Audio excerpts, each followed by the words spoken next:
আসসালামু আলাইকুম রহমতুল্লাহ বরকাতু। প্রিয় ফেসবুক ভিউয়ার্স, কেমন আছেন? আশা করছি সবাই ভালো আছেন। যে যেখান থেকে দেখছেন আজকে আমার এই ভিডিওটি, সবাইকে প্রাণ ঢালা শুভেচ্ছা এবং অভিনন্দন। বন্ধুরা, আমি আইয়ুব খান। অ্যাকচুয়ালি একটি গুরুত্বপূর্ণ কথা বলবো আজকে। সেটি হলো, আপনারা কি পৃথিবীর মধ্যে সমৃদ্ধশালী হতে চান, অর্থশালী হতে চান? তাহলে আপনাকে কি করতে হবে?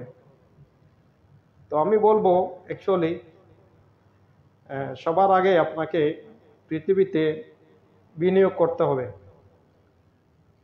যদি বলেন আমি বিনিয়োগ করার জন্য টাকা পাবো কোথায়, তো আমি বলবো অ্যাকচুয়ালি টাকা পাবেন কোথায়। আমি তো বলি না যে কোটি কোটি টাকা ইনভেস্ট করতে হবে, লক্ষ লক্ষ টাকা ইনভেস্ট করতে হবে।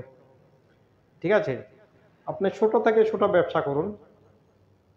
ছোট থেকে ছোট একটা কলার দোকান দিন, একটা মুদির দোকান দিন, না হয় একটা আহ, পানের দোকান দিন। যেটা ভালো লাগে, যেটা সম্পর্কে আপনার ভালো আইডিয়া আছে, সেখানে আপনি ইনভেস্ট করুন। আমি বলবো না খালি দোকান দিন।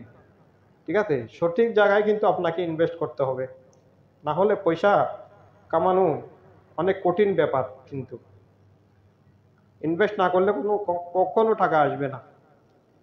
ঠিক আছে, আমরা বেশিরভাগ সময় ইনভেস্ট না করে টাকাওয়ালা হয়ে যেতে চাই। সেটা হচ্ছে আমাদের ভুল সিদ্ধান্ত। ঠিক আছে, কখনো যে কোনো জিনিস কখনো অ্যাপ্লাই যদি না করেন, রিপ্লাই কোথার থেকে পাবেন? কখনো পাবেন না। আপনি যদি কলা গাছ রোপণ করেন, তাহলে সেই কলা খেতে পারবেন ফ্রিতে। ঠিক আছে, ন্যাচারাল কলা খেতে পারবেন ফ্রিতে। আর যদি কলা গাছই রোপণ না করেন, তাহলে কলা কিভাবে খাবেন? কিনে খেতে হবে আপনাকে।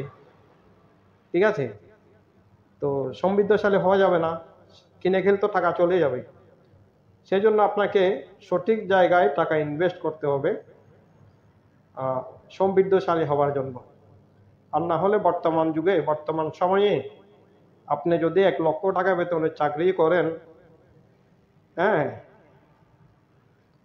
সম্ভব না কোনোভাবেই সমৃদ্ধশালী হওয়া। কেন জানেন? 1 লক্ষ টাকা দিয়ে আপনি কোনো রকম ফ্যামিলি পালতে পারবেন, নিজে চলতে পারবেন। ঠিক আছে, সঠিক জায়গায় যদি টাকা ইনভেস্টমেন্ট না করেন, বিনিয়োগ না করেন, তাহলে সেটা কোনোভাবেই সম্ভব না।